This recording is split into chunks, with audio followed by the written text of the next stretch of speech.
Hi, and welcome to The Dreaming Scientist, a quiet place in deep space with softly spoken science for sleepy minds. Tonight we'll trace the quiet history of our cosmos, how the Big Bang model really works, the clues we can see in today's sky, and the gentlest ideas for what might have come before time as we know it. No math, just calm steps through expansion, early elements, inflation, and careful before the Big Bang possibilities. Dim the lights, get comfortable, and let's begin. But before you do that, take a moment to like the video and subscribe to the channel. We are halfway onto achieving our target of 10 subscribers. Also comment down below where you are watching from. It is always intriguing to know who is watching us from around the world. And thank you so much for being here. When people hear Big Bang, many picture a fiery ball exploding into empty space like a bomb in a black room. That's a powerful image, but it's not what the science says. The Big Bang model is a history of changing conditions. The universe used to be hotter, denser, and smoother. Over time, space expanded, matter thinned out, and temperatures fell. There is no center where it happened, because space itself is what grew. Everywhere, all at once, the way the pattern of raisins in rising bread moves apart as the dough swells. If you rewind the equations that describe gravity, Einstein's general relativity, together with the evidence we see, galaxy redshifts, the cosmic microwave background radiation, microwave background, early element ratios, you find earlier epochs when everything was closer together and hotter. Keep rewinding in the classical theory and you hit a boundary where some quantities head to infinity. That mathematical breakdown is called a singularity. But a singularity is not a photograph of a real physical point.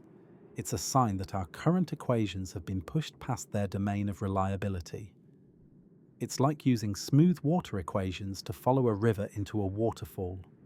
The math screams because the conditions changed and new physics is needed. This matters for two reasons. First, the Big Bang does not claim to explain a literal first moment or creation from nothing. What it does explain, very successfully, is how a searing early plasma cooled into atoms, how tiny ripples became galaxies, and why the sky glows faintly in microwaves from a time when the whole cosmos turned transparent. Second, because the early universe is extreme, we expect quantum effects to matter for space and time themselves. Our best gravity theory is classical. Our best small-scale theory, quantum mechanics, doesn't include gravity fully. Where they must meet, at tremendous densities, we need a quantum theory of gravity we do not yet have. So when we talk about before the Big Bang, we must be careful. Sometimes before is like asking what lies north of Earth's North Pole. The word assumes a direction that simply ends at that limit. Other times, before might make perfect sense if the universe went through a prior phase, perhaps a slow contraction that smoothed everything, then a bounce into expansion. Or perhaps our region budded from a larger inflating space. Or perhaps time itself emerged from something deeper and only starts to behave like time after a phase transition. In the chapters ahead, we'll keep two promises. We'll stay anchored to observations that are rock solid, and we'll explore earlier possibilities with plain language, pointing out what is hypothesis, what is testable, and where honest uncertainty remains. The Big Bang is not a firecracker. It's a timeline we can read with real instruments, and maybe, one day, extend with new ones. If space is expanding, light that travels through it gets stretched. That stretching shifts colors toward the red. Astronomers call it redshift. In the 1920s and 30s, careful measurements by Slipher, Lemaitre, Hubble, and Humason showed that almost all distant galaxies are redshifted, and that the farther a galaxy is, the faster it appears to recede. This isn't because we're at the center of an explosion, but because the scale of the universe is increasing, so every very large separation grows. A good everyday picture is a rubber grid with dots drawn on it. Pull the grid evenly, and every pair of distant dots gets farther apart, and the farther the dots start, the faster their separation grows. That smooth relation between distance and recession is called the Hubble-Lemaitre law, and we can measure its present-day slope, the Hubble constant, by several techniques. Disagreements in its exact value from different methods are active research and exciting, but the trend itself is secure. The cosmos expands. This alone doesn't prove the whole Big Bang story, but it's the first pillar because it's simple and direct. Photons keep an imprint of the journey they took. And there's more evidence that space, not just galaxies, is doing the moving. If galaxies were just flying apart through static space from a giant boom, the distribution of their speeds and the smoothness of the cosmic background light would look different. Instead, we see patterns that match a single stretching fabric. We also glimpse earlier expansion rates by looking at ancient light that left when the universe was young. That fossil record isn't only in galaxy positions, it's also in baryon acoustic oscillations, subtle ripples in large-scale structure set by sound, waves in the early plasma, and in the way supernovae brighten and fade at huge distances. All of these speak the same language. The scale factor, the ruler that tells you how big space is, has been growing for billions of years. If you turn that picture around and run it backward, everything crowds together. Densities rise, temperatures climb. That rewind is the logical path into the early hot era. But rewind responsibly. At some point, the classical picture must hand off to a quantum one. The method is as honest as it is humble. Start with the latest light you can see, follow it back, cross-check with independent tracers, and stop when your tools break. The bang is not a guess. It's what falling temperatures and rising densities demand when you respect what light tells you. There is a time when the whole universe was a sea of free electrons and nuclei so hot that light could not travel far without scattering. It was like a fog of charged particles. As expansion cooled this plasma, about 380,000 years after the start of our readable timeline, electrons and protons finally combined into neutral atoms. Suddenly the fog cleared and light could stream freely through space. We still see that light today, stretched by expansion into a faint glow at microwave wavelengths. The cosmic microwave background, CMB. It bathes the sky almost uniformly at about 2.7 Kelvin above absolute zero, but with tiny ripples in temperature and polarization at roughly 1 part in 100,000. Those ripples aren't random camera noise, they're the fingerprints of sound waves sloshing in the hot early plasma, regions slightly denser or rarer, compressing and rarefying under gravity and pressure.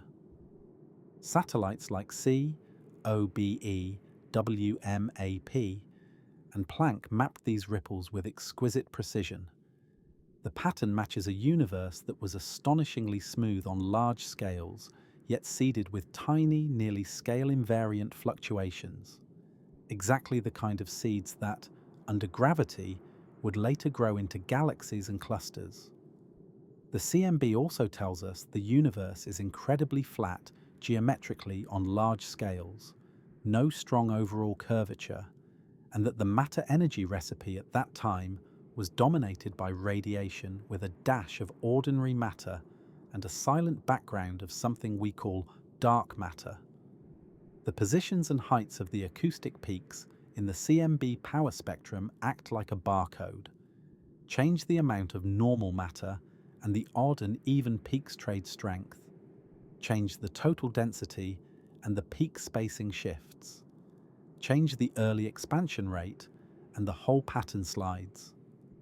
When we fit these data with a simple model, lambda CDM, cold dark matter, plus a cosmological constant, We get a coherent story that also matches galaxy clustering, element abundances, and supernova distances. Most important for our theme, the CMB is a snapshot of the universe when it first became transparent. It is not a picture of a fireball exploding into space. It's a calm, smooth background with tiny ripples that match the natural ringing of a hot fluid. Its near uniformity raises a famous puzzle called the horizon problem. Distant patches of sky look almost identical in temperature, even though, in standard expansion alone, they were never in causal contact early on to smooth things out.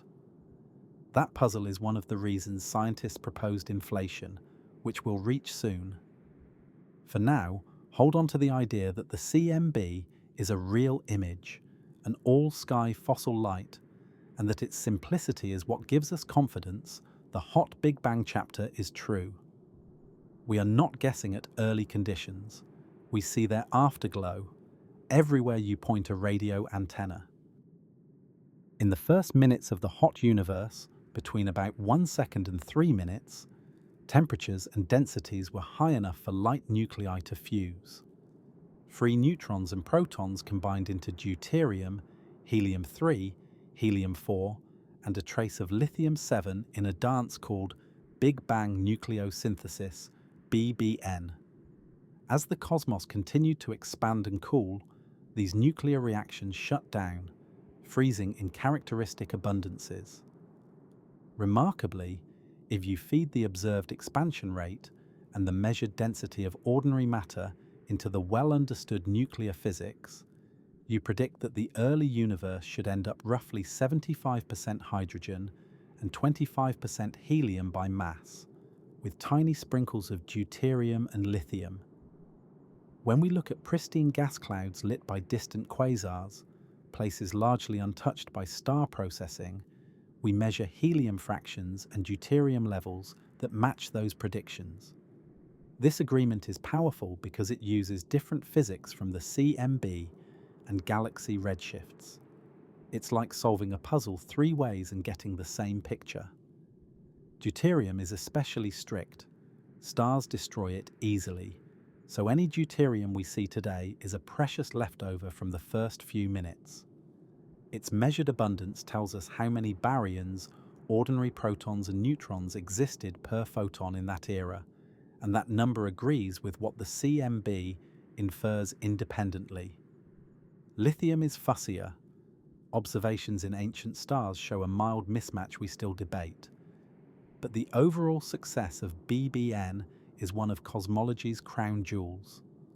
Why does this matter for before? Because the element recipe shows the early universe was a hot thermal bath obeying no nuclear rules, not an arbitrary set of made-up initial conditions. If the cosmos had formed in some cold, patchy way, these clean abundance patterns would be a mess. Instead, they sing in tune with expansion and the CMB. That harmony pins down the timeline. First fractions of a second ruled by radiation and neutrinos, then minutes where nuclei form, then hundreds of thousands of years where matter and radiation stay coupled, then recombination when atoms appear and the CMB decouples, then long dark ages until the first stars ignite. The model does not rely on guesswork. It relies on lab-tested nuclear cross-sections and careful telescopes. And here is a subtle point. BBN also tells us that most of the matter that pulls gravity in the universe is not ordinary protons and neutrons, because the ordinary amount is fixed by deuterium. Something else, dark matter, must do most of the pulling to grow structure efficiently while leaving the light element recipe untouched. We'll talk about that later, but log it now. The early element cookbook quietly hints that the universe contains more than meets the eye, and yet that more respects the hot, dense past we've already sketched. The Hot Big Bang chapter explains a lot, but it leaves 3 nagging puzzles if we start it cold. Why is the universe so flat on large scales? Why are far apart regions of the CMB so uniform in temperature despite never being in contact in standard expansion, the horizon problem? And why don't we see a zoo of unwanted relics, like magnetic monopoles, that some high-energy theories would otherwise predict? Inflation is a simple idea that addresses all three at once. Very early on, the universe underwent a short burst of accelerated expansion, stretching space by an enormous factor in a tiny fraction of a second. Imagine taking a small, smooth patch and blowing it up so large that it looks flat, just as an inflating balloon's small patch feels flat to an ant. During this phase, any initial wrinkles and relics are diluted away. Regions that were once in good thermal contact are pulled far apart, explaining the uniform CMB. And crucially, quantum fluctuations in the field driving inflation, often pictured as a slowly rolling energy field, get stretched to cosmic scales and become the seed perturbations we observe later in the CMB and galaxies. Almost but not exactly a power law spectrum, nearly scale invariant, with tiny departures that we can measure. Inflation is a framework, not a single unique model. Different inflaton potentials, the shapes of the energy hill the field rolls down, make different predictions for details such as the tilt of the spectrum and the amount of primordial gravitational waves, ripples in space-time that inflation generically produces. Those waves would leave a faint B-mode twist pattern in the CMB's polarization. We haven't seen a clean primordial B-mode yet. Current limits already rule out many inflation models with large wave amplitudes, pushing us toward gentler shapes. That's how science should work. Propose a mechanism, compute its fingerprints, and let data keep only the versions that fit. Inflation also raises deeper questions that steer us toward before. In many models, inflation is eternal to the future. Quantum jitters make some regions keep inflating, while others exit and become pocket universes.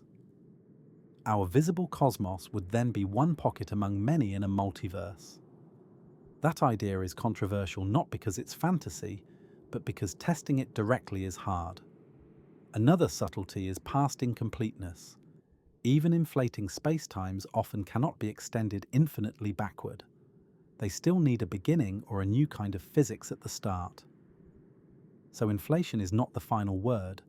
It's a very successful prologue that takes a small, smooth seed and turns it into the observable universe we know, while pointing a bright arrow back to a place where quantum gravity must speak up. Whether that seed came from a bounce, a tunneling event, a no-boundary state, or something else is where our story heads next. Inflation isn't a single story, it's a family of ideas with shared goals and testable side effects. Scientists go hunting for those side effects in careful, non-dramatic ways, because the universe is generous with hints if you look with patient instruments. The first and most famous target is a delicate twist pattern in the cosmic microwave background's polarization called B-modes. Inflation predicts a faint background of gravitational waves, ripples in space-time, that would imprint a curly signature on the CMB's polarization at very large angular scales. Detecting that cleanly would be a gold star confirmation that some rapid early stretching happened. We haven't seen it yet. Instead, experiments in Antarctica, Chile, and balloons above the atmosphere have steadily pushed down the upper limit on how strong those primordial waves could be. Every notch lower rules out whole classes of inflation models with steep energy hills. What's left are gentler shapes that fit the data better. That is a win. We don't need a single magical model. We need a class of models that survive confrontation with the sky. Another fingerprint is the slight tilt of the primordial ripples, the way their strength changes with scale. Inflation generically gives a spectrum that's almost, but not exactly, the same at every scale. A tiny red tilt, slightly more power on large scales than on small ones. That's exactly what we see in the CMB maps once you separate out late-time effects. The statistics of the ripples matter too. If the early seeds were a simple stretched quantum noise, their distribution should look extremely Gaussian, like a perfect bell curve, apart from tiny specific departures. Current measurements find the ripples to be very close to Gaussian, again trimming exotic alternatives. In the late universe, we test inflation by following those ripples forward in time. Their pattern leaves ringing in the large-scale clustering of galaxies called baryon acoustic oscillations, BAO. Modern surveys map millions of galaxies and find this subtle standard ruler ripple at exactly the scale predicted if the early plasma sang with sound waves before it cooled. We also watch how matter lenses background galaxies and the CMB itself, gravity-bending light, because that lensing pattern depends on the initial ripples and how structure grew.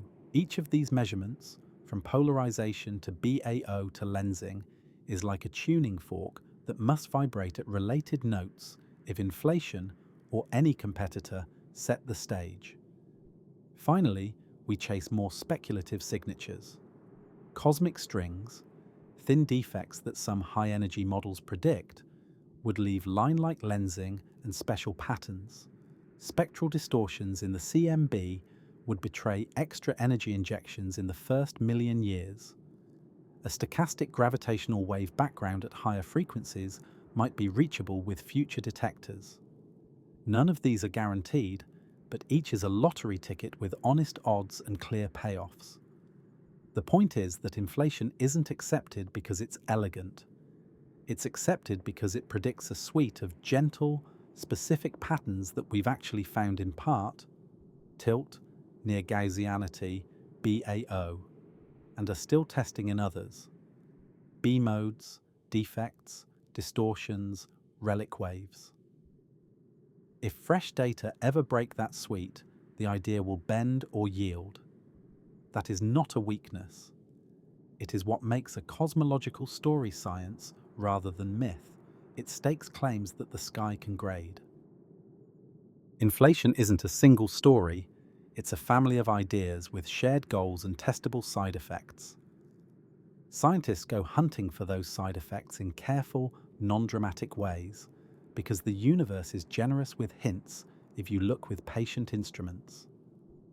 The first and most famous target is a delicate twist pattern in the cosmic microwave background's polarization called B modes. Inflation predicts a faint background of gravitational waves, ripples in space-time, that would imprint a curly signature on the CMB's polarization at very large angular scales. Detecting that cleanly would be a gold star confirmation that some rapid early stretching happened. We haven't seen it yet. Instead, experiments in Antarctica, Chile, and balloons above the atmosphere have steadily pushed down the upper limit on how strong those primordial waves could be. Every notch lower rules out whole classes of inflation models with steep energy hills. What's left are gentler shapes that fit the data better. That is a win. We don't need a single magical model. We need a class of models that survive confrontation with the sky. Another fingerprint is the slight tilt of the primordial ripples, the way their strength changes with scale. Inflation generically gives a spectrum that's almost, but not exactly, the same at every scale. A tiny red tilt, slightly more power on large scales than on small ones. That's exactly what we see in the CMB maps once you separate out late-time effects. The statistics of the ripples matter too. If the early seeds were a simple stretched quantum noise, their distribution should look extremely Gaussian, like a perfect bell curve, apart from tiny specific departures. Current measurements find the ripples to be very close to Gaussian, again trimming exotic alternatives. In the late universe, we test inflation by following those ripples forward in time. Their pattern leaves ringing in the large-scale clustering of galaxies called baryon acoustic oscillations, BAO. Modern surveys map millions of galaxies and find this subtle standard ruler ripple at exactly the scale predicted if the early plasma sang with sound waves before it cooled. We also watch how matter lenses background galaxies and the CMB itself, gravity-bending light, because that lensing pattern depends on the initial ripples and how structure grew. Each of these measurements, from polarization to BAO to lensing, is like a tuning fork that must vibrate at related notes if inflation, or any competitor, set the stage. Finally, we chase more speculative signatures. Cosmic strings, thin defects that some high-energy models predict, would leave line-like lensing and special patterns. Spectral distortions in the CMB would betray extra energy injections in the first million years. A stochastic gravitational wave background at higher frequencies might be reachable with future detectors. None of these are guaranteed, but each is a lottery ticket with honest odds and clear payoffs. The point is that inflation isn't accepted because it's elegant. It's accepted because it predicts a suite of gentle, specific patterns that we've actually found in part, tilt, near Gaussianity, BAO, and are still testing in others, B modes, defects, distortions, relic waves. If fresh data ever break that suite, the idea will bend or yield. That is not a weakness. It is what makes a cosmological story science rather than myth. It stakes claims that the sky can grade. The CMB shows us tiny over and under densities, regions only tens of microkelvin hotter or colder than average. Left alone, those slight differences wouldn't matter. But gravity is the ultimate composter. Given time, it turns faint contrasts into towering structure. The story goes like this. After the universe turns transparent and photons decouple, pressure stops propping up matter on small scales. Regions that start a hair denser pull surrounding matter inward. Regions that start a hair thinner give matter up. This is a runaway in slow motion. The more mass a region gathers, the stronger its gravity becomes, and the easier it is to gather more. The first structures to form are dark matter halos, invisible wells that ordinary gas falls into. Without dark matter, the gas would have to wait too long while radiation kept jostling it. With dark matter, gravity has already dug the holes before gas cools enough to settle. Over a few 100 million years, halos grow, merge, and create a cosmic web. Vast filaments, sheets and knots with enormous voids between. Gas flows along the filaments into halos, shocks and heats, then cools through radiation and condenses into stars. The very first stars were likely massive and short-lived, forming in tiny proto-galaxies and flooding their surroundings with ultraviolet light that began to rayonize the neutral hydrogen in intergalactic space. This rayonization era changes how radio waves pass through the cosmos and leaves a faint imprint on the CMB's polarization. One more cross-check on our timeline. As time goes on, galaxies build up through both in situ star formation and mergers. Disks settle where gas has enough angular momentum. Bulges grow in collisions. Black holes at centers feed and sometimes blow out winds that heat or expel gas, regulating star formation so galaxies don't convert all their fuel too quickly. On even larger scales, galaxy clusters collect where Webb filaments meet, hot, X-ray bright gas pools in their deep wells. Member galaxies zip around like bees in a bowl. Computer simulations that start with the CMB's tiny ripples and let gravity, gas cooling, and feedback run forward produce webs and galaxy populations that look strikingly like what big surveys actually see. They're not perfect. Subtleties of star formation and black hole feedback are hard, but the bones match. The recipe's key ingredients are modest. Initial nearly scale invariant ripples, a cold and non-collisional dark matter that clumps without pressure, ordinary matter that can cool and collide, and enough time. This is why the Big Bang model isn't just about the past, It's a bridge from a baby picture to the adult universe. When that bridge holds across decades of better data, galaxy clustering, lensing maps, weak lensing shear patterns, quasar absorption lines tracing intergalactic gas, it earns trust.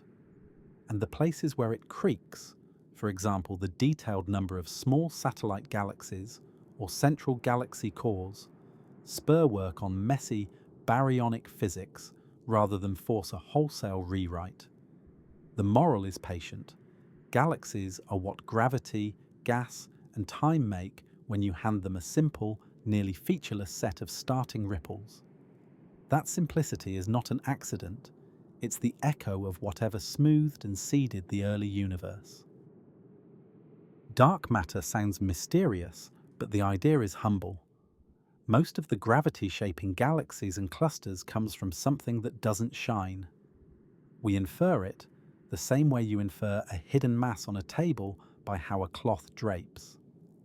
The first big clues came from galaxy rotation curves. Stars and gas in the outskirts of spiral galaxies orbit too fast to be held by the visible mass alone. Instead of speeds dropping with radius like planets in the solar system, they tend to flatten, which implies an extended halo of unseen mass. Clusters of galaxies show the same story writ large. Galaxies within them move too fast, and hot gas glows in X-rays at temperatures that require deeper gravitational wells than visible matter supplies. Gravitational lensing, light's path bent by mass, gives a clean, geometry-only measurement. Lens maps routinely reveal mass where light is scarce, and sometimes separate mass from gas in cluster collisions. The famous bullet cluster, implying the dominant component is non-collisional and passes through itself and gas with little friction. The CMB again seals the case. The heights and spacings of acoustic peaks demand a lot of matter that does not interact with light. The amount of ordinary matter is fixed by deuterium. The difference must be something else. What is dark matter made of? We don't know yet. Leading ideas include new, slow-moving particles that interact weakly, WIMPs, lighter ultra-cold fields, axions, or other beyond standard model candidates. Decades of underground detectors, colliders, and astrophysical searches have narrowed the options but not yet delivered a clear hit. Alternatives that modify gravity can explain some galaxy-scale phenomena but struggle to fit the full, multi-scale web. Plus the CMB simultaneously without reintroducing extra components that start to look suspiciously like dark matter again. For cosmic history, the important thing is how cold and quiet dark matter is. Cold means it moved slowly in the early universe, so it could clump on small scales. Quiet means it doesn't collide or radiate like gas, so it forms diffuse halos rather than bright disks. This gives the scaffolding into which ordinary matter falls to make the luminous universe we see. If dark matter were hot and zippy, small structures would be washed out. We'd struggle to build dwarf galaxies and the fine filaments we observe. If it were collisional like gas, it would have radiated and collapsed into dark disks we don't see. So the same crises that keep particle physicists busy actually reassure cosmologists. The invisible stuff behaves just right to underwrite our structure story. As we push deeper, mapping weak lensing over half the sky, timing pulsars for tiny gravitational waves, and watching for rare gamma-ray signatures, we're not just chasing a name, we're tightening the frame around a component that the early element recipe, the baby picture ripples, and the adult web all require. Dark matter is not a patch on the model, it's the model's backbone. In the late 1990s, astronomers using distant type Ia supernovae as standard candles found that the cosmic expansion is not merely coasting, it's accelerating. Galaxies are receding faster and faster on the largest scales. The simplest way to describe that is to add a small, uniform energy density to the equations, a cosmological constant that doesn't thin out as space expands. As space grows, there's more of it, so the total push increases, leading to acceleration. We call the effect dark energy. It doesn't clump into galaxies, doesn't glow, and acts like a pressure with the opposite sign from ordinary stuff. Independent evidence piled in, the exact position of the first acoustic peak in the CMB, combined with BAO measurements, says the geometry is very close to flat overall, which, given the measured matter content, implies a missing smooth component. Large-scale structure growth, measured via galaxy clustering, and weak lensing also prefers a world where gravity's pull on big scales is quietly outpaced by this smooth push. What is dark energy? The most conservative answer is nothing exotic, just the energy of empty space. The vacuum energy allowed in general relativity. That fits current data well with an equation of state parameter, W, approximately -1, the ratio of pressure to energy density. More adventurous ideas let W vary with time, a quintessence field slowly rolling, or tweak gravity on the largest scales. So far, precision surveys keep circling back to W very near -1.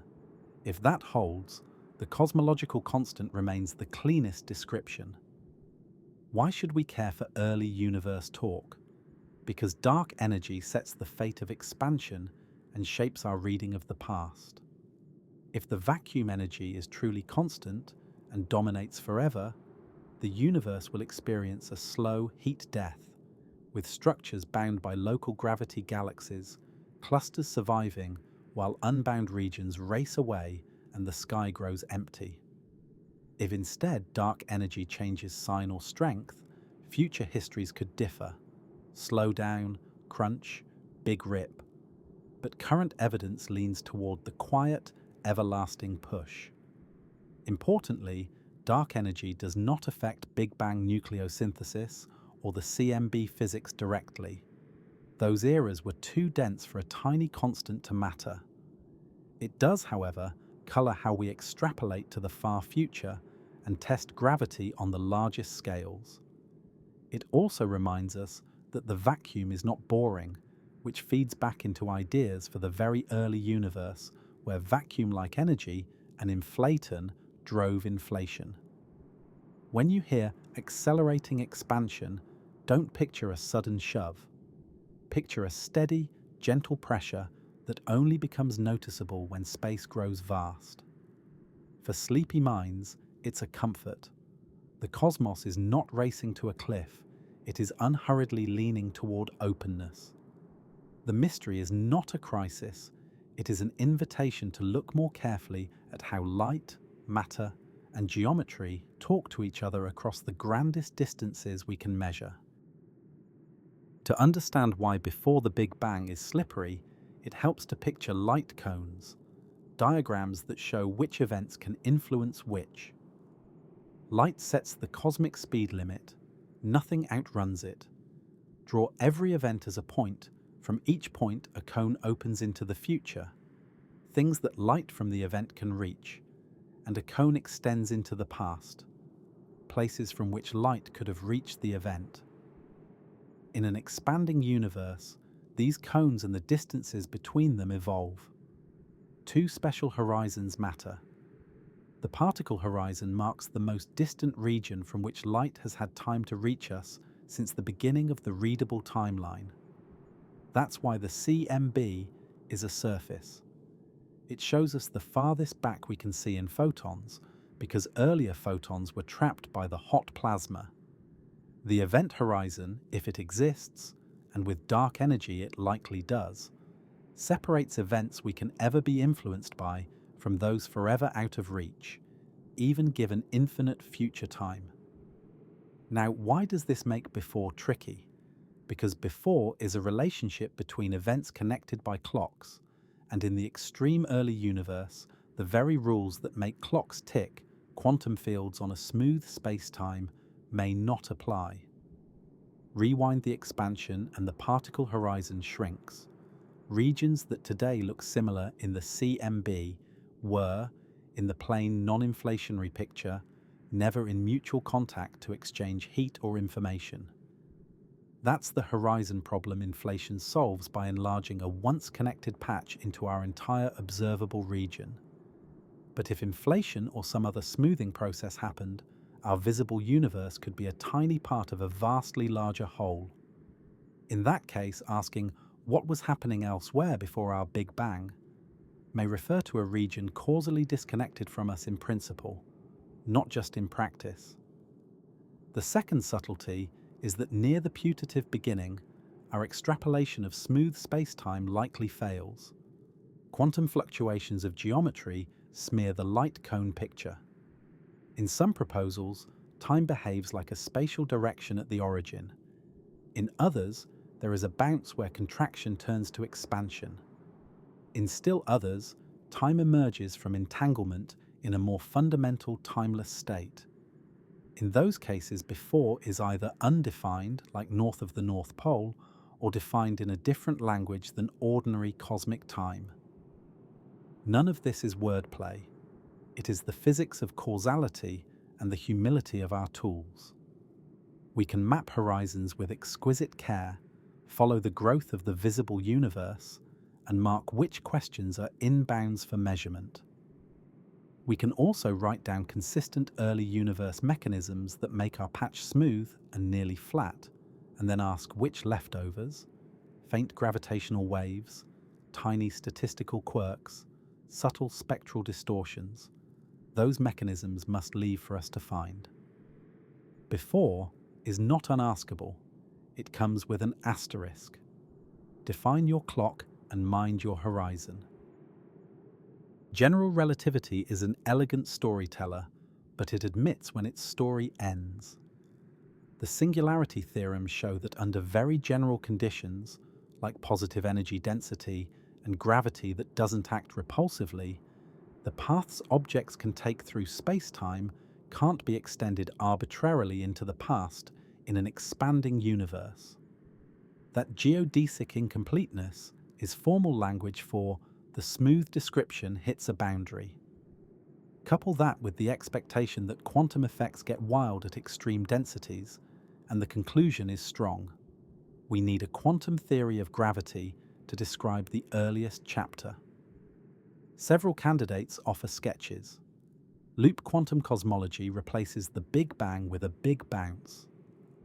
Spacetime has a discrete structure at tiny scales, and gravity becomes effectively repulsive near Planck densities, making a prior contracting phase rebound into expansion.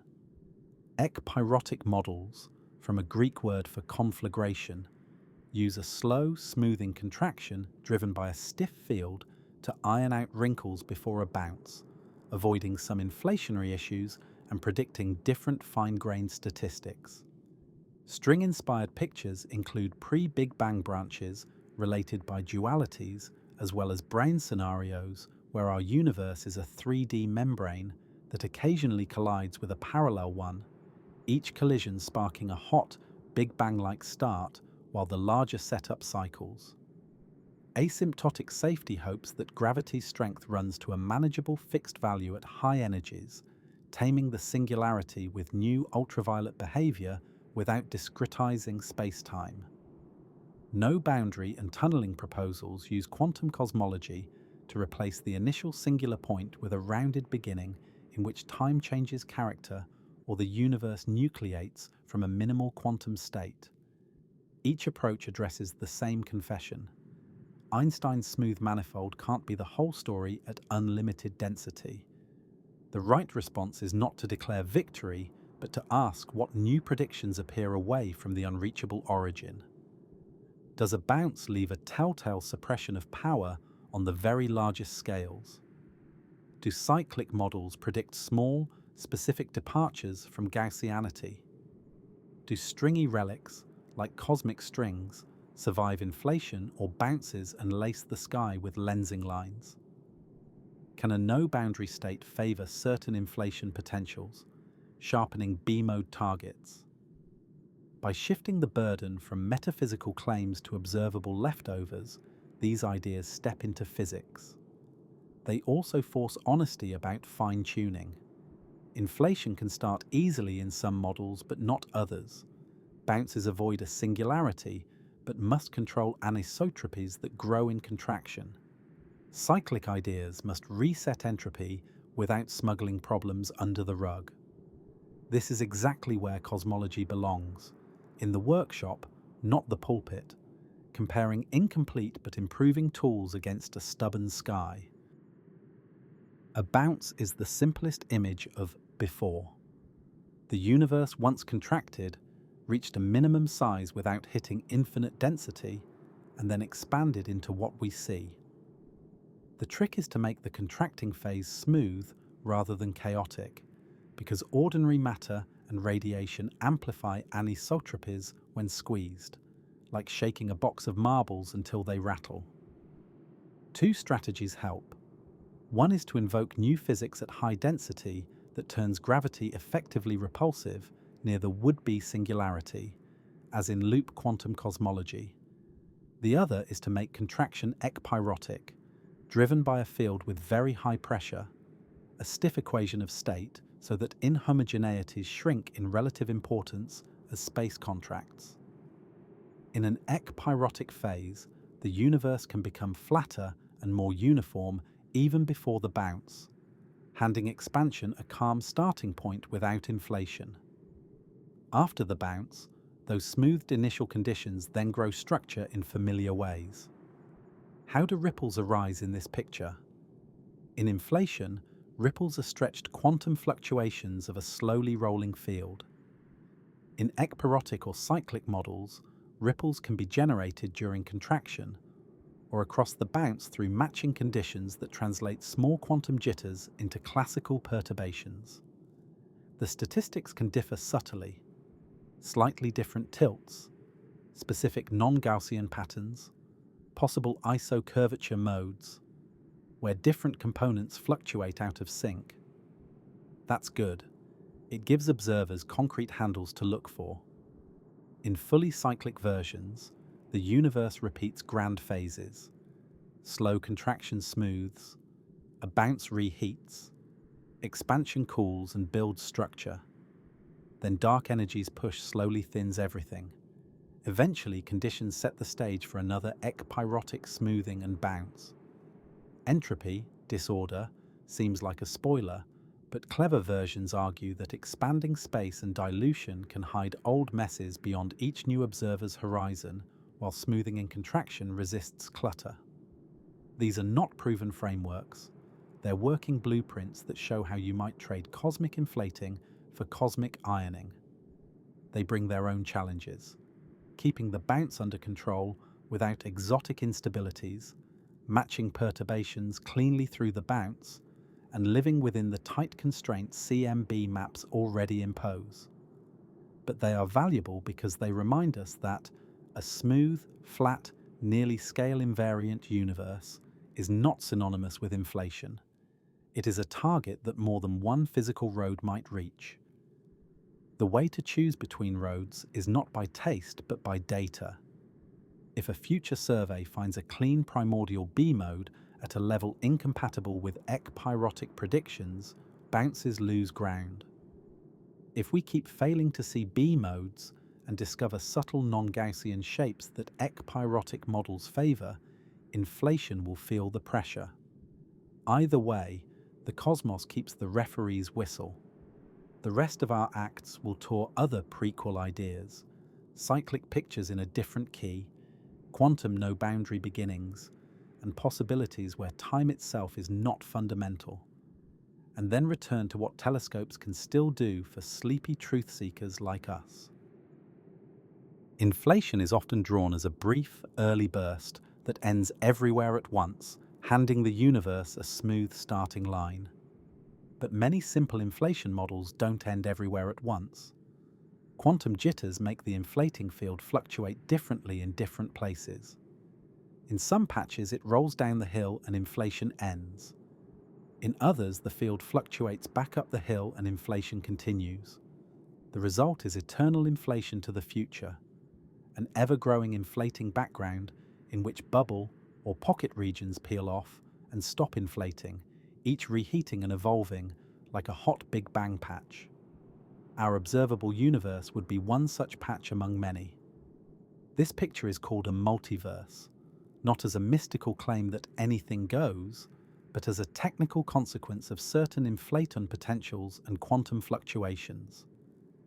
Each pocket can, in some models, freeze in slightly different constants or particle physics details, depending on how fields settle when inflation ends.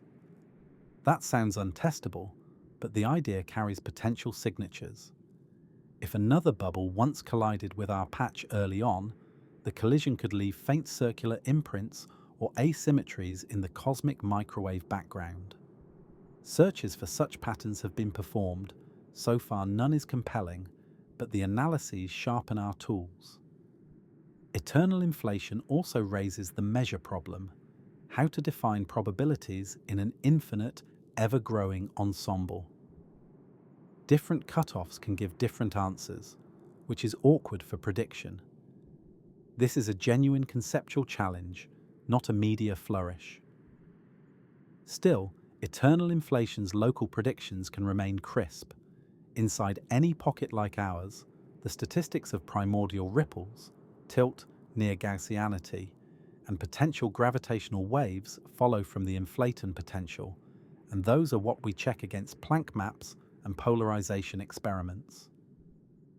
Another possible handle is the distribution of curvature. Most inflationary pockets predict an almost exactly flat geometry on observable scales. Strong deviations would disfavor many models. There are also anthropic arguments that use the multiverse statistically, e.g., the cosmological constant being small but non-zero because galaxies can form only in pockets with such values. Anthropic reasoning is controversial but not automatically unscientific. Its status depends on whether the underlying ensemble and weighting are well defined and whether non-anthropic predictions coincide with reality. The healthiest attitude is pragmatic. Eternal inflation is not a lifestyle. It's one mathematically natural outcome that we probe by 1. Testing inflation's local predictions ever more tightly, 2. Hunting for bubble collision scars and large-scale anomalies with improved sky maps, and 3. Pushing high-energy theory so that the space of allowed inflaton potentials, and thus the likelihood of eternal behavior, narrows. If those efforts squeeze models that naturally eternalize while favoring ones that end swiftly, multiverse becomes a smaller concern. If instead data keep pointing to potentials that commonly eternalize, we'll live with the philosophical wrinkles while focusing on the measurable parts. Either way, the label multiverse is not an escape hatch. It's a red flag on a branch of the inflationary family tree. And the trunk, smooth initial conditions and a specific ripple spectrum, remains firmly testable inside our one sky. Conformal cyclic cosmology, CCC, proposed by Roger Penrose, offers a striking alternative to inflationary prequels. In 300, the universe evolves through eons, immense cosmic epochs, each beginning with something like a Big Bang and ending in an ultra-dilute, ultra-old future. The key idea is conformal invariance. If you rescale distances while ignoring absolute sizes, the physics of massless particles like photons, and ultimately very low mass particles after extreme decay, can look the same whether the universe is extremely tiny and hot or extremely vast and cold. Penrose's proposal imagines that at the end of an eon, after black holes have evaporated via Hawking radiation and any massive particles have effectively lost their mass scale, what remains is a bath of radiation in which the notion of scale no longer matters. By a conformal transformation, mathematically rescaling the geometry, you can map that end state to a new beginning, where the absence of scale mirrors the featureless simplicity of a hot, early universe.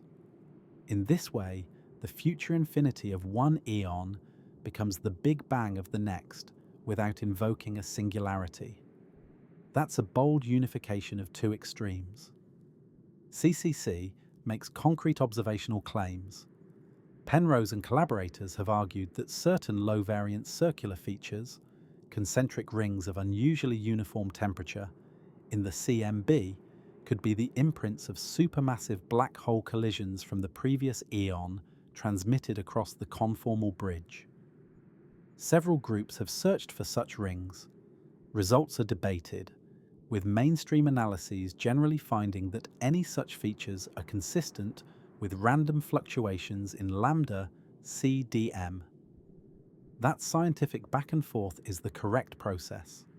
Make a clear prediction, check it robustly, compare methods, and see whether the signal survives stricter statistics and better data. CCC also has to thread needles in particle physics. Black holes must evaporate completely, mass scales must become irrelevant in the remote future, and the known mix of matter must evolve to a radiation-dominated, scale-free state. Supporters argue this is natural over stupendous timescales. Skeptics point to potential issues with long-lived relics or the precise handling of rest mass losing meaning. Either way, CCC's virtue is that it reframes the smoothness of the early universe, not as a lucky start, but as a consequence of a universe that had infinite time to forget its bumps before a scale-free handoff. It keeps time flowing without a bounce, and it avoids an inflaton by importing smoothness from a previous eon's death. If continued tests keep failing to reveal its special CMB signatures, CCC will retreat. If future ultra-sensitive maps find robust, non-lambda CDM circles or other CCC-specific patterns, it gains. The deeper value of CCC is pedagogical. It reminds us that beginning can sometimes be a relabeling of a very different physical regime, not a literal creation event, and that clever symmetries like conformal invariance can glue far future to early past in ways our intuition does not easily imagine. String theory replaces point-like particles with tiny vibrating strings and higher dimensional branes whose modes show up as different particles. That change softens some infinities and adds extra spatial dimensions, usually curled so small we don't notice them. Cosmologists have tried to harvest these features for beginnings. In string gas cosmology, the early universe is populated by a hot gas of strings. Because strings have both vibration and winding modes around compact dimensions, there is a natural maximal temperature, the Hagedorn temperature, and dualities that relate big and small radii. In some versions, annihilation of winding modes allows 3 dimensions to grow large, while others stay compact, offering an explanation for why space appears 3D at macro scales.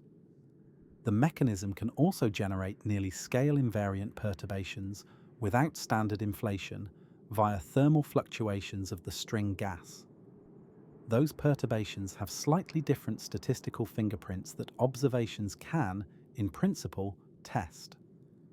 Another line, the ekpyrotic/brain picture, string-inspired, puts our universe on a 3D brain moving in a higher dimensional bulk. A collision between brains ignites a hot Big Bang-like state, a long, slow contraction phase before the collision smooths and flattens, much like the ekpyrotic idea mentioned earlier. These models aim to solve horizon flatness problems without a super rapid expansion, and they predict distinctive non-Gaussian shapes and possible isocurvature modes that CMB statistics can constrain. String frameworks also introduce potential relics. Cosmic superstrings stretched across cosmic distances could survive to late times, lensing background galaxies in characteristic line-like ways, or producing bursts of gravitational waves. Current searches have not seen convincing superstring signatures, placing upper limits on their tension. Future detectors, LISA, cosmic string burst. Searches, lensing scans, could push further. On bounces, strings allow higher dimensional plays. Extra fields and moduli, parameters describing the shape, size of extra dimensions, can act as clocks and sources of effective negative pressure, potentially mediating a non-singular transition where general relativity alone would hit a wall. But moduli must be stabilized to avoid late-time drifts that cosmology strongly constrains. String models are flexible, sometimes too flexible, so the burden is to identify rigid predictions, precise relationships among the tilt, running, non-Gaussianity, and any isocurvature that set them apart from inflation families. That winnowing has happened. Planck's tight bounds on local type non-Gaussianity already pinch many naive ekpyrotic setups, steering them toward more tuned versions. This is progress. We don't need string theory to be true to value the exercise. We need it to expose which early universe behaviors are generic across many ultraviolet completions, e.g. some form of smoothing, and which would leave unique relics, e.g. long global strings. If years of surveys keep finding no strings, no isocurvature, and no special non-Gaussian shapes, simple slow-roll inflation continues to look like the best effective description. If even one clean string-specific relic pops, the balance changes overnight. Two of the most discussed quantum cosmology ideas try to replace the Big Bang singularity with a well-posed boundary condition for the universe's wave function. In the no-boundary proposal, Hartley-Hawking, the universe's earliest description is like a smooth, rounded cap in which the time dimension behaves like a spatial dimension. There is no sharp edge, just a transition from a Euclidean, space-like regime to the Lorentzian, time-like regime we experience. Path integrals, sums over histories, are taken over such regular geometries, and the histories that dominate favor certain inflationary behaviors. In tunneling proposals, Vilenkin and others, the universe nucleates via a quantum tunneling event from a state with no classical spacetime into a small inflating patch that then grows. In both pictures, asking what happened before is like asking what lies beyond the rounded cap. The answer is, the question isn't framed in the right variables. Time is not assumed. It emerges when geometry takes a form where clocks make sense. These ideas are subtle because we do not yet have a complete theory of quantum gravity, so the measures and contour choices in path integrals matter and are debated. But they make calculable suggestions. Which inflation potentials are more likely, how many e-folds of inflation are typical, and what the distribution of curvature might look like. Some variants prefer enough inflation to make space extremely flat and the spectrum tilted slightly red, aligning with observations. Others face tensions with the data unless parameters are chosen carefully. No boundary reasoning also ties to the arrow of time. If the early state is one of extremely low gravitational entropy, near featureless, then as the universe expands, structure formation naturally increases gravitational clumpiness, giving us a direction to time's flow without invoking special later time conditions. Critics argue about whether the proposals are mathematically well-defined and whether they genuinely avoid singularities or merely sweep them into choice of contour. That argument is healthy. It sharpens the physics. Observationally, no boundary tunneling won't produce a tag that says "I was here," but combined with inflation they can weight certain outcomes, e.g., the amplitude of primordial gravitational waves that experiments keep constraining. If future data keep pushing tensor signals down and keep the spectrum gently red with tiny non-Gaussianity, versions of these proposals that prefer such outcomes gain quiet support as good priors. If instead we find large primordial waves or tricky statistics, Different early boundary choices, or different mechanisms entirely, will be better guides. The main gift of no boundary tunneling is conceptual. They remind us that initial conditions are part of physics, not outside it, and that asking for a law-like rule at the beginning is not nonsense, it's a research program.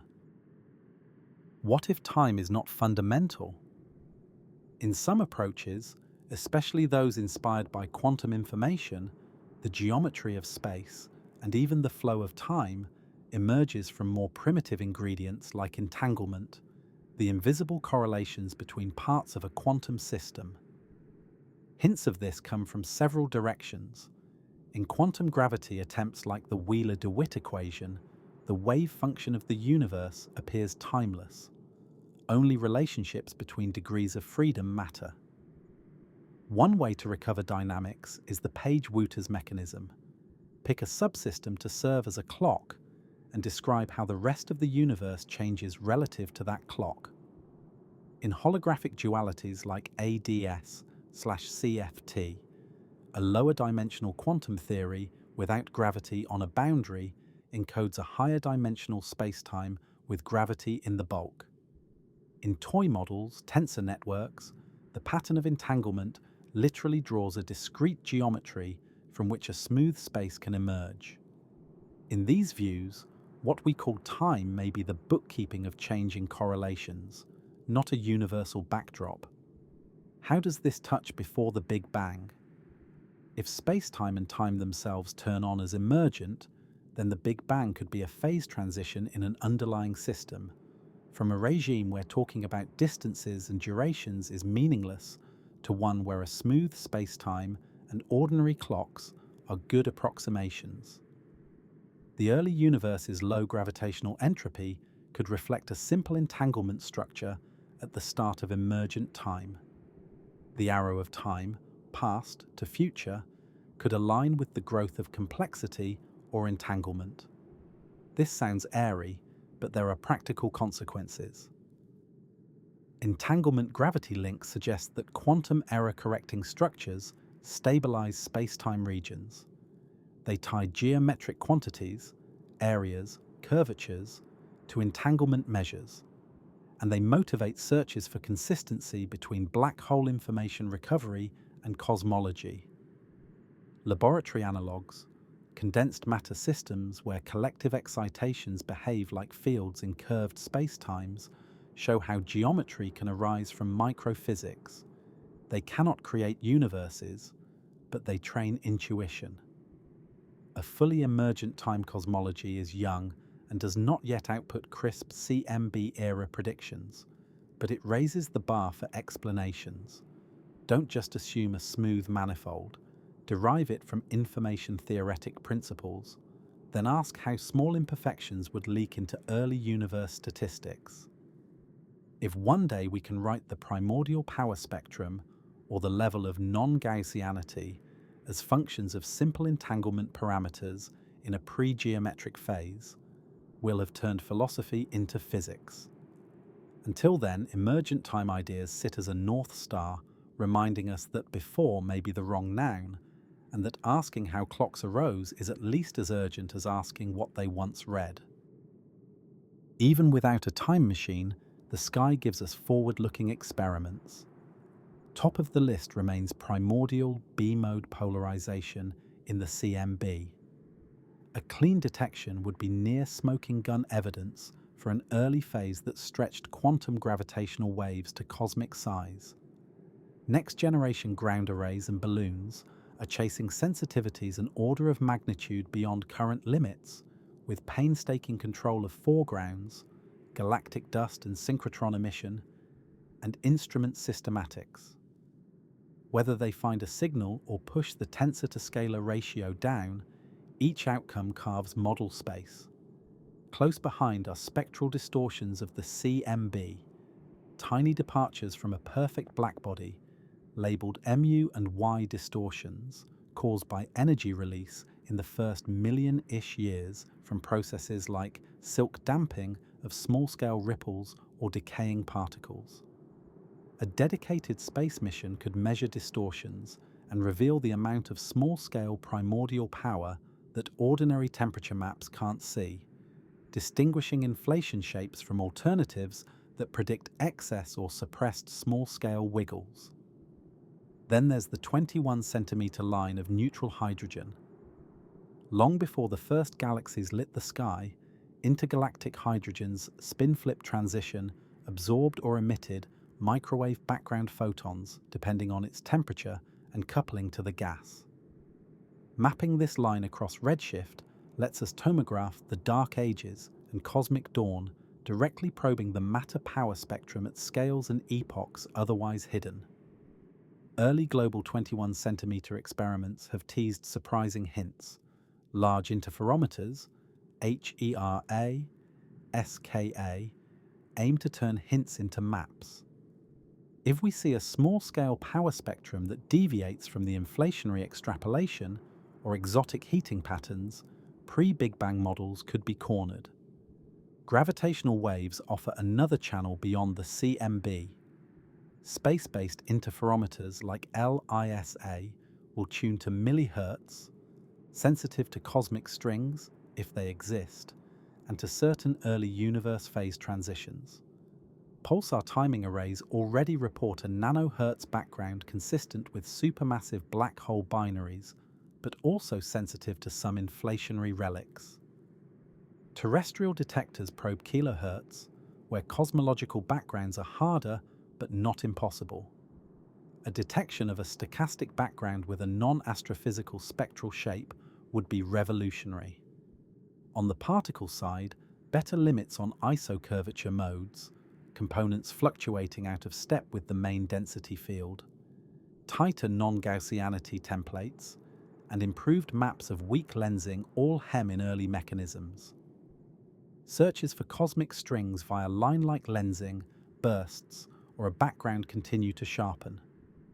Finally, the Hubble constant tension, the mild but persistent mismatch between early time CMB and late time distance ladder inferences, remains a possible window into new early physics, though mundane systematics are still contenders. Each item in this menu is realistic, planned, funded, or deeply designed. None promises before on a platter. Together, they form a net that anything truthful about the earliest chapter must pass through. The joy of this field is that many models overlap in their predictions. We will not choose a winner with one number, but by consistency across a dozen clean, gentle measurements. One puzzle haunts every cosmic beginning. Why did the early universe have such low gravitational entropy? Not low temperature, the early universe was hot, but low clumpiness. Gravity likes to make structure. Left to itself, matter piles into black holes, which are entropy monsters. Yet our baby picture, the CMB, shows a remarkably uniform plasma, the opposite of gravity's preferred endgame. That smoothness is the physical source of the arrow of time. As expansion proceeds, gravity steadily turns smoothness into clumps, stars, galaxies, black holes, so entropy increases and time flows from simple to complex.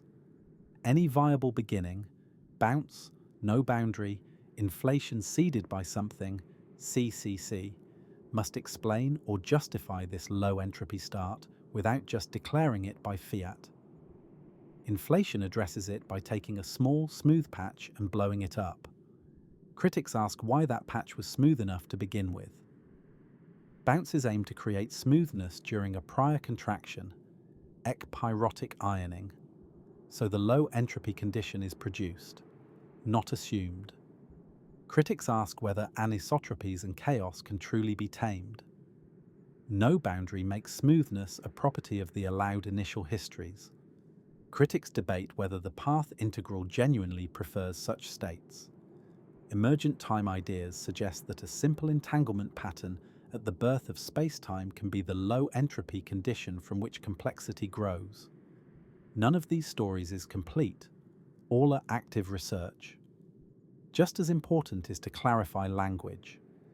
When physicists say the universe might have arisen from nothing, they do not mean philosophical nothingness. No laws, no possibilities, absolute non-being. They mean a physical state with no classical space or time, a quantum vacuum or boundary condition in a larger mathematically defined framework. That vacuum is not empty. It seethes with fluctuations and obeys rules. Likewise, the Big Bang is not an explosion in pre-existing space. There is no center of expansion in the observable universe. And outside the universe is not a place our coordinates cover. These clarifications are not pedantry, they protect understanding. If a viewer imagines a grenade in a room, every later question misfires. Better to picture all distances growing and early light cooling as it stretches. The arrow of time then becomes less mystical. It is the statistical flow from an extraordinarily ordered gravitational configuration to a messy, clumpy one. Why that order held at the start remains the deep question, and good models turn it into mechanism rather than miracle. Whether the answer is a smoothing contraction, a natural boundary condition, a conformal handoff between aeons, or an emergent rise of clocks from correlations, the standard of success will be the same. Match the measured sky, prefer simplicity over Baroque tuning, and make at least one new prediction that later data can hit or miss. Until then, humility is not a stall, it is an operating principle. We know a lot about the first 3 minutes, a clear snapshot at 380,000 years, and a faithful record of structure growth. That's already an empire of knowledge. The origin of the arrow, the quiet's first breath, may be the next faithful page. Long before galaxies, the universe was full of neutral hydrogen, just simple atoms of one proton and one electron drifting in the dark. Those atoms have a tiny energy difference between two ways the electron can align relative to the proton. When the alignment flips, a photon at a very specific wavelength is emitted or absorbed. In the lab, that wavelength is 21 centimeters, a radio color. Because the universe expands and stretches light, the ancient 21 centimeter signal from different epochs is shifted to different, longer wavelengths by the time it reaches us. That makes the 21 centimeter line a natural time machine. By tuning our radio telescopes to different frequencies, we slice the cosmos at different ages, creating a 3D map of hydrogen long before the first star turned on. This is powerful for beginnings because it probes scales and times the cosmic microwave background cannot resolve. Right after recombination, when the CMB was released, matter and radiation decoupled. Then followed the Dark Ages, a long, simple era where gravity quietly amplified tiny density ripples into the scaffolding web. The 21 centimeter line lets us see those ripples directly as slight fluctuations in how much hydrogen absorbs CMB photons or emits its own spin-flip light, depending on whether the gas is cooler or warmer than the background. Later, as the first stars and black holes switch on, their ultraviolet light changes the spin alignment and begins to heat the gas. Patchy bubbles of ionized hydrogen appear around infant galaxies, and the once uniform signal becomes a mottled landscape that tracks reionization. Why does this help with the before story? Because different early universe mechanisms, simple slow-roll inflation, bounces with special small-scale behavior, warm dark matter that erases tiny clumps, or exotic heating from decaying particles, predict different small-scale power and different timing and texture in the dark-to-dawn transition. The 21 centimeter field is sensitive to those differences in a way the CMB can't be, especially on scales much smaller than its sound horizon features. The challenge is that Earth is bright and messy in radio. Our own galaxy glows thousands of times brighter than the cosmological whisper we want. The ionosphere bends and sparkles. Even FM stations leak reflections. Experiments meet this with careful foreground subtraction that relies on the fact that galactic emission varies smoothly with frequency, while the cosmic signal has fine structure. They site arrays in radio-quiet deserts. They build antennas with carefully modelled beams, and they cross-check with independent sky surveys. Global signal instruments measure the sky-averaged brightness as a function of frequency, hunting for broad dips and rises that mark heating and reionization milestones. Interferometers like Hera and soon the SKA aim for tomographic maps, true 3D pictures of the neutral universe. First hints have already trained technique. The next decade should deliver the first statistically solid maps of reionization bubbles and, with luck, glimpses into the simpler dark ages beneath. If we find that small-scale structure is suppressed relative to standard predictions, we'll feel pressure to adjust either the nature of dark matter or the early power spectrum in ways that bounce or string gas advocates can capitalize on. If we find extra small-scale clumpiness, some alternatives will tighten, while naive warm matter ideas will struggle. Even a null result, everything looks standard, is a major win. It says a quiet, nearly scale-invariant seed really did run the show, and any before must reduce to that calm pattern by the time atoms formed. The beauty of 21-centimeter cosmology is humble. It doesn't need fireworks. It asks hydrogen, the simplest atom, to serve as a thermometer and tape recorder, and then it listens patiently as the universe turns the first pages from darkness to dawn. The cosmic microwave background is impressively close to a perfect blackbody spectrum. At every frequency, its brightness matches what an ideal hot cavity would emit at 2.725 Kelvin. That near perfection is already a clue that the early universe behaved like a tightly coupled thermal bath. But near is not exact, and the small ways the spectrum could deviate carry a fresh kind of information that standard temperature maps can't provide. These deviations are called spectral distortions, with two main flavors labeled mu and y. A mu distortion happens when energy is injected into the photon bath at very early times, roughly between redshifts of a few million down to about 50,000. In that era, photons still scatter frequently enough off electrons to share energy, but not quite frequently enough to fully re-establish a perfect black body if the injection is gradual.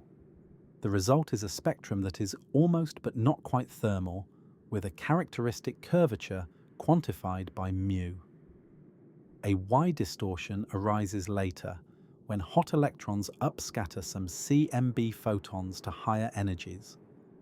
Clusters of galaxies do this today, the well-known Sunyaev-Zeldovich effect, but any earlier population of hot plasma would contribute a gentle all-sky Y as well. Why do we care? Because many early processes that are otherwise invisible can heat or cool the photon bath at these epochs. The silk damping of very small-scale density ripples, the fact that tight ripples in the photon baryon fluid are smoothed out by diffusion, dumps their power as heat into the plasma and should produce a predictable microsignal that depends directly on how much small-scale primordial power existed beyond what our temperature maps see. If inflation had unusual features, wiggles, breaks, or an enhanced tail, mu would rise. If alternatives suppress small-scale ripples, mu would fall. Early decaying or annihilating particles, phase transitions, or cosmic strings radiating energy could also leave distinct combinations of mu and y. In short, spectral distortions are a calorimeter for the first million years, sensitive to both mundane smoothing and exotic injections. Measuring them is hard not because the signal is fragile, but because we must compare the sky to an internal reference with precision of parts per billion and control every instrument systematic. New space concepts propose absolute spectrometers with cryogenic references and multiple channels that can separate galactic foregrounds dust, synchrotron from the true CMB spectrum. Achieving a decisive MU detection would instantly sharpen our picture of the inflationary or alternative power spectrum on sub-degree scales and close loopholes where clever before models hide. A measured Y beyond that expected from known clusters and filaments would force new heating sources in the young universe. Even upper limits matter. A stringent cap on mu would tell us the initial conditions were extraordinarily smooth, not just on degree scales, but down to scales thousands of times smaller, which is a stern constraint that bounces, string gas, or wild multi-field inflations must respect. Distortions also crosstalk nicely with 21 centimeter maps and with future gravitational wave searches. Together, they triangulate on when and how energy moved among components. The poetic image is that the CMB isn't only a picture, it's also a soundtrack EQ curve. We've looked at the pixels for decades. Now we're starting to listen for the tiniest adjustments to the treble and bass, knowing that a single unexpected bump could point straight to a hidden instrument that played in the first movement of our cosmic symphony. Light is easily scattered, but gravitational waves, ripples in space-time, sail through almost everything unchanged. That makes them exquisite messengers from epochs that light cannot leave. Different sources sing in different octaves. At the very lowest pitches, nanohertz, pulsar timing arrays use millisecond pulsars as clocks to detect a background hum, likely dominated by supermassive black hole binaries in distant galaxies. Yet some early universe processes could also contribute at these scales. A bit higher, in the millihertz band, the planned space interferometer LISA will be sensitive to massive black hole mergers, compact binaries, and potentially to signals from cosmic strings if they exist. A network of long, thin defects formed in the early universe could radiate loops that decay, generating a broad spectrum with telltale kinks. Still higher, terrestrial detectors like LIGO/Virgo/Cagra listen in the tens to thousands of hertz for stellar mass black holes and neutron stars. Cosmological backgrounds here are tough, but not impossible if some violent early transition roared. Across all bands, we also dream of the primordial inflationary background, a nearly scale-invariant sea of gravitational waves stretched from quantum jitters to cosmic size during inflation. Its largest scale imprint would show up as B-mode polarization in the CMB. At higher frequencies, the same background is expected to be feeble, probably beyond current detectors, but specific inflation models or bounces can tilt or spike the spectrum to friendlier levels. Another promising source are first-order phase transitions in the early universe. If the Higgs field or other fields underwent a dramatic change in state via bubble nucleation, the collisions and turbulence could send out a gravitational wave symphony peaking at frequencies set by the temperature at the time. Many such transitions in simple models are not first order, but new physics can make them so, giving a target for LISA or even ground detectors depending on the energy scale. Cosmic strings, for their part, would pepper the background with bursts from loop cusps and kinks, and also create sharp gravitational lensing lines and possibly radio transients. A consistent set of detections across messengers would be a smoking gun. How does this relate to before the Big Bang? Because many prequel ideas leave imprints in the gravitational wave sky more readily than in light, an ekpyrotic contraction might reduce large-scale tensor power. A bounce could convert scalar to tensor modes in unusual ratios. String-inspired defects would prefer certain spectra. Eternal inflation could, in rare cases, create bubble collisions with singular signatures. The realist's stance is that detecting a cosmological background will be hard, and that astrophysical sources are a splendid foreground we must understand.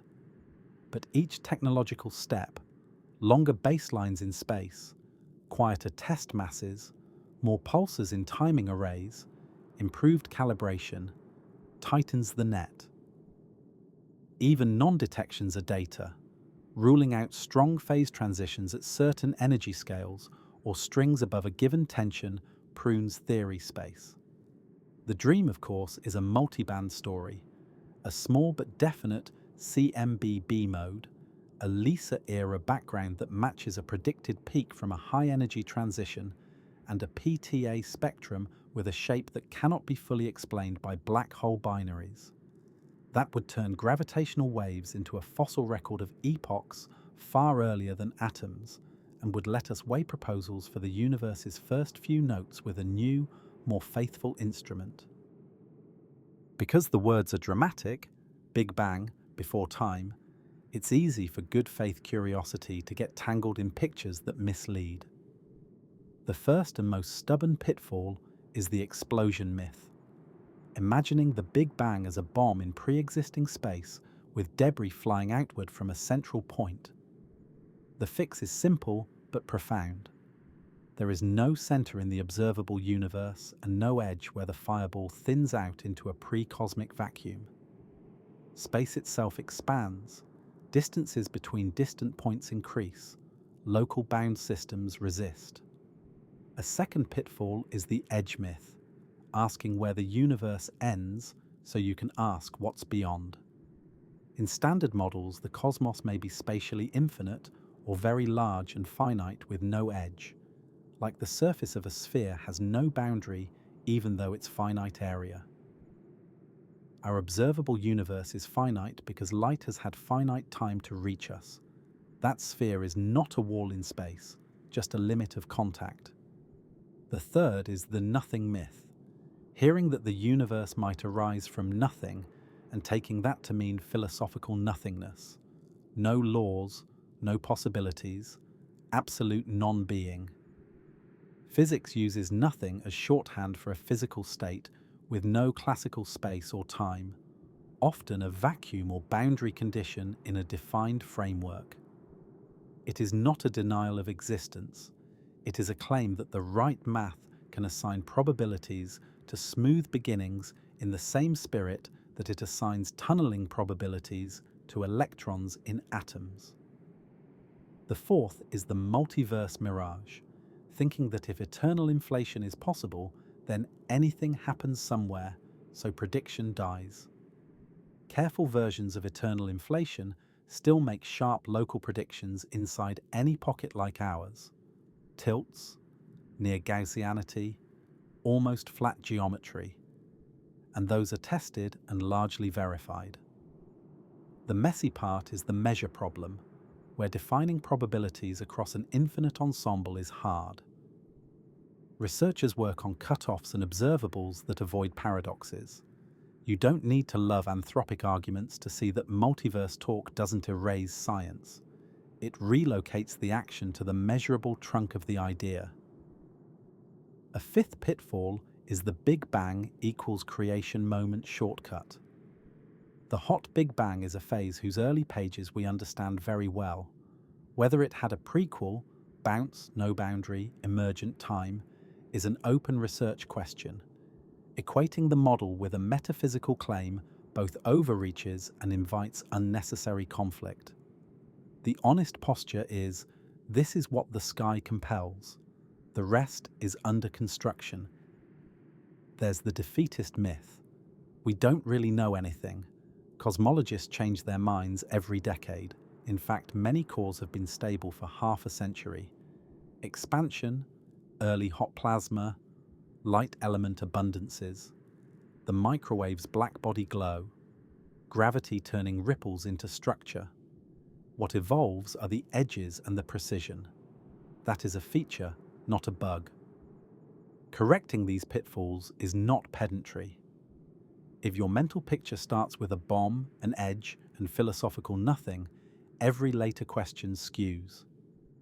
Start instead with a calm film, a smooth early plasma cooling as space stretches, ripples growing under gravity, light decoupling into a nearly perfect glow, and then, tentatively, different preludes that can hand these conditions to us without breaking anything we already measure. From that vantage point, curiosity can wander safely into bounces, eons, emergent clocks, without tripping on metaphors that were never built to carry the load.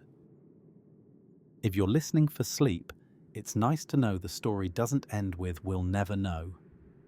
A sober roadmap exists, and it's already unfolding.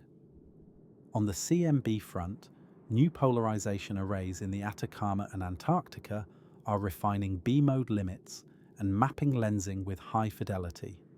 A space mission dedicated to polarization would remove atmospheric headaches and may be what finally tips the balance on primordial tensors. For spectral distortions, the technology for absolute spectrometers at parts per billion precision is maturing. Flying One would open a channel we have never used before, letting the first million years speak directly about small-scale power and exotic heating. In 21-centimeter cosmology, the progression from global signal hints to resolved reionization maps to genuine dark age tomography will take patience and careful foreground work, but each rung pays off with independent checks on structure growth and thermal history. For gravitational waves, LISA's millihertz band, expanded pulsar timing arrays, and improved terrestrial detectors form a multi-octave orchestra. Even if the primordial hum is faint, strings or phase transitions could light specific notes. In large-scale structure, ever deeper galaxy surveys, weak lensing maps, and line intensity mapping of faint emission will cross-correlate with CMB lensing and 21-centimeter data to pin down the initial power spectrum and late growth, narrowing the playground for alternative beginnings. Meanwhile, in the lab and theory, improved nuclear data tighten Big Bang nucleosynthesis. Particle searches push dark matter properties that feed back into small-scale structure predictions, and quantum gravity programs work to turn poetic phrases, no boundary, emergent time, into calculable priors and testable leftovers. The guiding principle is consilience. No single experiment will pronounce on before, but the agreement of many quiet measurements will. If B-modes remain unseen while mu distortions come in small and 21-centimeter maps look standard, slow-roll inflation with a low tensor amplitude will feel like the right effective story, and bounces will need to match its calm.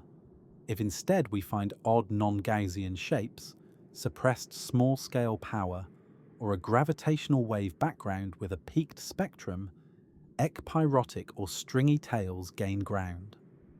We also must tend to foundations, better modeling of galactic dust and synchrotron for CMB work, open data, and cross-team blind challenges for 21-centimeter foreground removal, coordinated calibration standards so that a spectral distortion in one instrument is not a temperature drift, and robust priors to avoid over-interpreting weak features.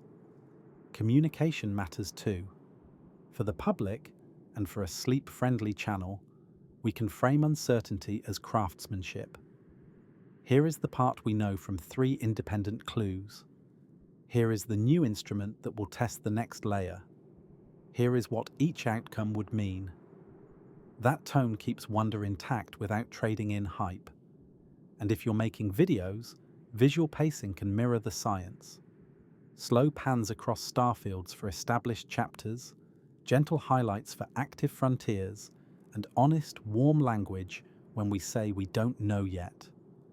The universe has waited billions of years. It can wait for one more funding cycle while we build better ears. We've walked a long, quiet arc. We began by straightening the picture. The Big Bang is not a bomb, but a timeline. A hot, dense early phase that cools as space expands. 3 pillars make that chapter firm. Stretched starlight that reveals ongoing expansion. A baby picture glow in microwaves with ripples that seed galaxies. And a light element recipe mixed in the first minutes that matches what we see in pristine gas. We added the graceful idea of inflation to iron the early universe smooth and to stretch quantum ripples into the near-scale invariant pattern we map today. We noted that data already favor some versions and quietly dismiss others. We watched gravity turn faint ripples into the cosmic web, with dark matter as the scaffolding and dark energy as the late gentle push. Then we faced the frontier honestly. Before is a slippery word because clocks themselves are part of the physics we're asking about. Yet credible paths exist. Bounces and ekpyrotic contraction try to make smoothness before expansion. Conformal cycles tie a remote future to a new beginning. No boundary and tunneling proposals replace a hard edge with a rounded start or a quantum pop. Emergent time ideas suggest that geometry and clocks arise from deeper entanglement, so before may be the wrong question in old coordinates. None of these are finished. Each must leave leftovers that the sky can grade. We sketch the tests within reach. B-mode whispers in polarization, tiny spectral distortions that remember early heating and small-scale ripples, the 21-centimeter film of the Dark Ages and Cosmic Dawn, and gravitational wave backgrounds that pass unscattered through epochs light cannot cross. Each measurement, even as an upper limit, trims possibility space. Along the way, we cleared the fog of common myths. No center to expansion, no hard edge to bump into, no claim that physics conjures the world from philosophical nothing. No license for anything goes. What remains, after the dust of misconceptions settles, is a patient craft. Build instruments that listen gently, compare many small truths, prefer simple stories that match many clues, and let the cosmos, not our taste, choose the prequel that fits. If you're drowsy now, that's perfect. The universe is big enough to hold your questions until morning. Somewhere, hydrogen still hums its 21-centimeter note. The microwave background glows 1 part in 100,000 brighter in a tiny patch, and a galaxy we've never named gathers itself from a wrinkle too small for human eyes. The evidence is there, thin and faithful, waiting for careful ears. Thank you for spending this calm time with me. May your night be dark, your thoughts unhurried, and your dreams wide enough to hold a beginning that is not a bang, but a breath. Thank you for listening, and good night.